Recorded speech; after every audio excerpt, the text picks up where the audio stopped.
श्री गणेशाय नमः. श्री शंकरर अरुளிய श्री गणेश पंचरत्नम.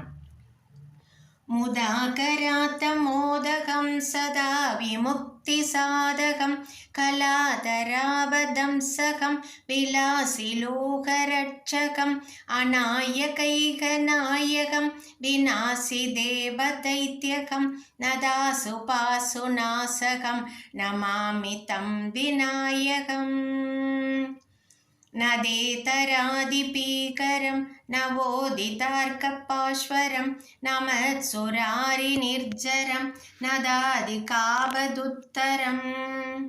सुरेश्वरं नितीश्वरं गजेश्वरं गणेश्वरं महेश्वरं तमाश्रये परात्परं निरन्तरम्. समस्तलोकशङ्करं निरस्तदैत्यकुञ्जरं तरेतरोदरं परं वरे भवक्त्रमक्षरं कृपाकरं क्षमाकरं मुदाकरं यशस्करं मनस्करं नमस्कृतं नमस्करोमि पाश्वरम्. अहिंसनार्तिमार्जनं सिरन्दनोक्तिपाजनं पुरारिपूर्वनन्दनं सुरारिकर्भसर्वनं प्रपञ्चनाशभीषणं धनञ्जयादिभूषणं कपोलतानवारणं भजे पुराणवारणम्. निदान्तकान्ततन्दकान्तिमन्दकान्तकात्मजम् अचिन्त्यरूपमन्दहीन मन्दराय कृन्दनं हृदन्तरे निरन्तरं वसन्तमेव योगिनां तमेकदन्तमेव तं विचिन्तयामि सन्ततम्.